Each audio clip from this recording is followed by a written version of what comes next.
first time as a man and wife, the brand new Mr.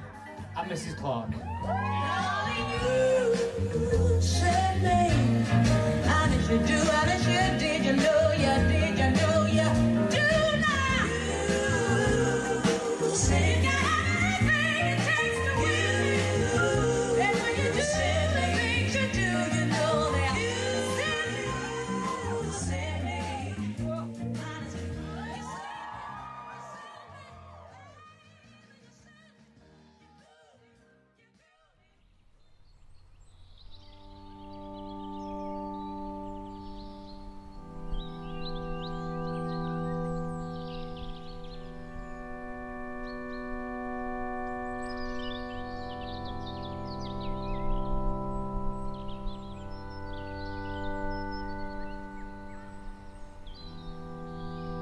From the moment Victoria was born, I knew one day I would be in this position. I've had 29 years to prepare for it, and I wasn't. The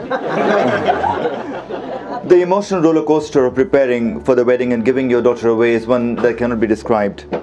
Those of you who know me know I always have something to say, but this has floored me. In my profession, I'm used to standing up and talking to an audience, but for the first time in my life, I feel I'm lost for words. I look to my right and see my little girl who has turned into this beautiful woman. Where have all those years gone? She is radiating with happiness. She looks like a princess she always wanted to be.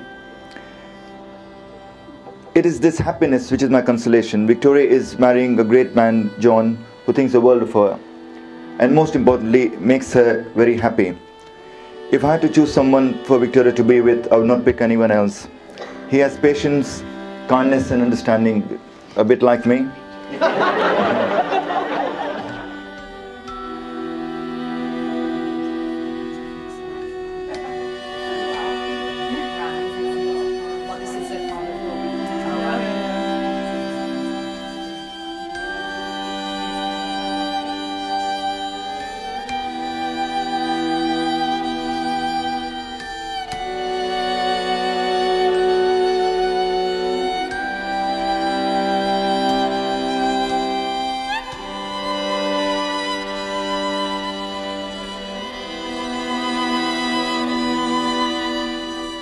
Now you will feel no rain, for each of you will be shelter to the other. Now each of you will feel no cold, for each of you will be warmth to the other. Now you are two persons, but there is one life before you. Go now to your dwelling place to enter into the days of your togetherness, and may your days be good and long upon the earth.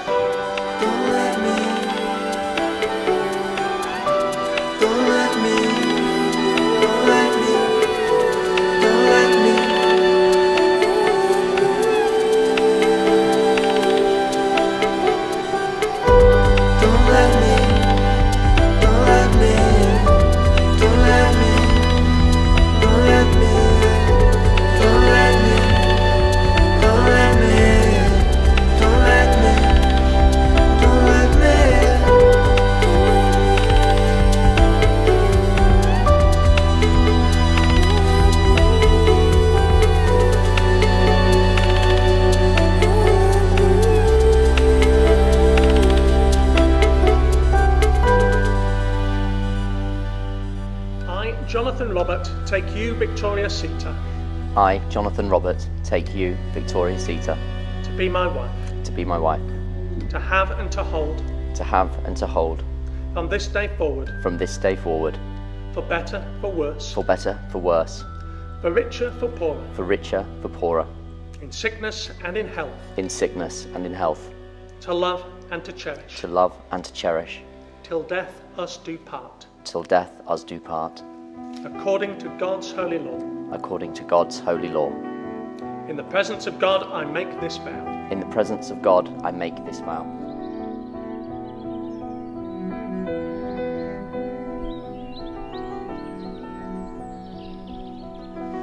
I, Victoria Seater, take you, Jonathan Robert. I, Victoria Seater, take you, Jonathan Robert. To be my husband. To be my husband. To have and to hold. To have and to hold.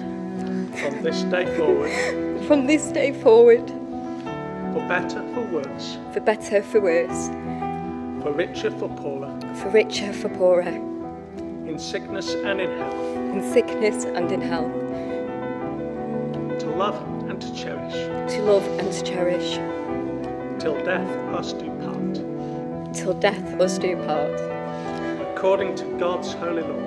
According to God's holy law. In the presence of God I make this vow. In the presence of God I make this vow.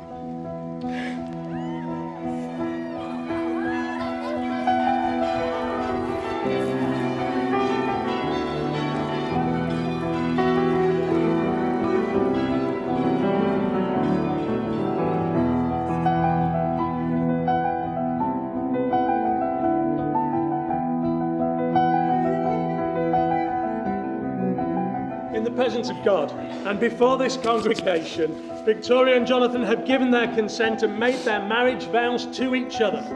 They have declared their marriage by the joining of hands and by the giving and receiving of rings.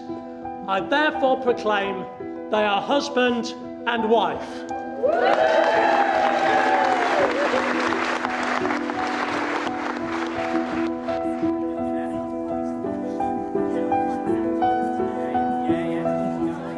John came into our lives along with his two lovely boys, 7 and Max, 2 years ago.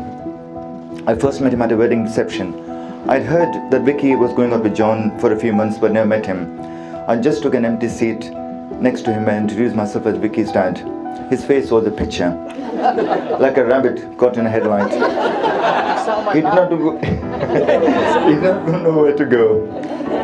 Vicky, with a warped sense of humor, had warned him that I was an overprotective father, and that she just left a relationship, would not appreciate attention from other boys. It was painful watching him feel so uncomfortable. So I put him at his ease, and since then John, 7 Max has settled into a family. John has shared moments of happiness with her, such as my birthday party in Goa, and also been around in times of difficulty and crisis. We welcome John, 7 Max and John's parents into our extended family. Although deep down and secretly I've been cringing at the thought of letting you go, Vicky, I could not be happier for you. I have watched you grow up, go through education reluctantly, seen our various boyfriends, watched your determination succeed, and now I know that eventually you found your soulmate in John, and I wish the best to both of you. John, I'm extremely grateful to you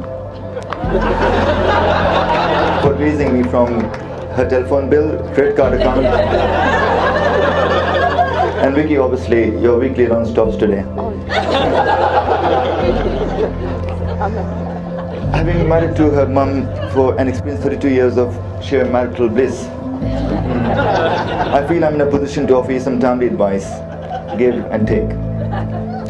That's the secret of a happy marriage. Those two magic words, give and take. The wife gives orders, John, and you take them.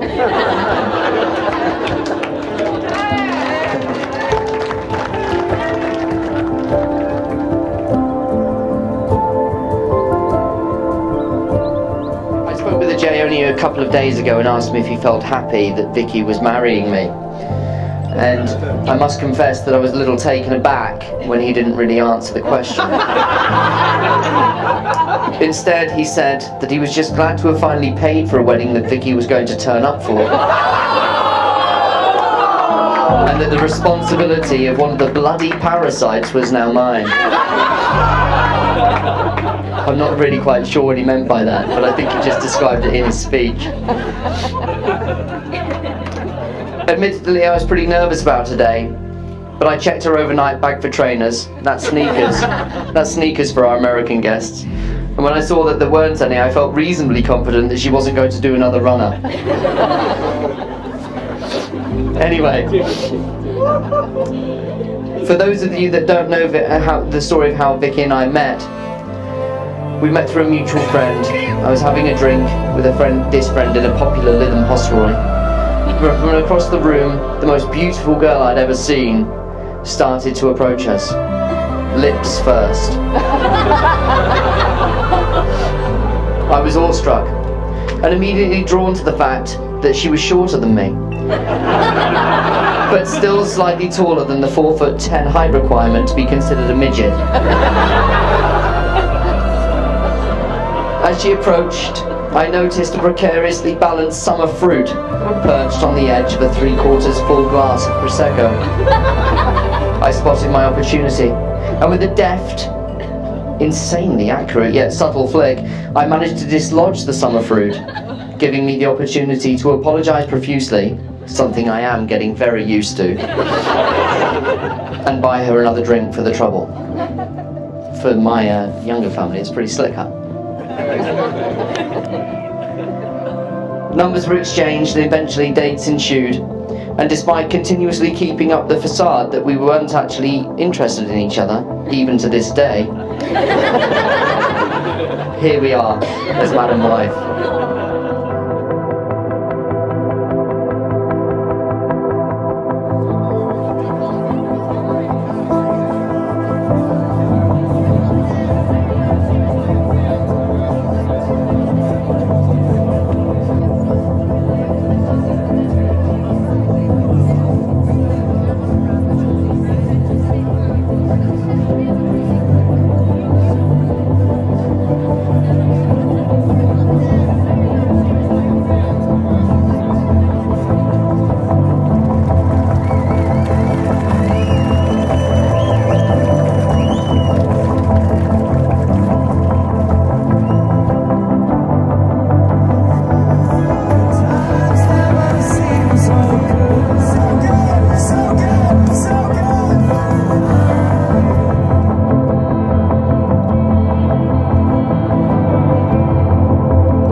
Finally, to my wife Vicky.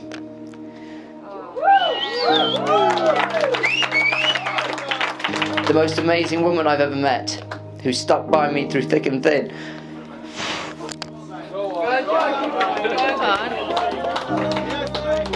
And fought my corner continuously in spite of my, at times, insanely complicated life. You're beautiful inside and out, and despite your minuscule appearance, you're as strong and as fearless a person as I've ever met. You have an attitude that is only matched by the size of your enormous heart, and a simple smile from you can make me feel like there's nothing in the world that can beat me down. And yet you're still the only person that can make me take no for an answer. You continually help me to make significant changes for the better in my life, and have become a wonderful stepmother to Sebastian and Max, who think the world of you. I love you with all my heart, and today you've made me the most happy and proud man by becoming my wife.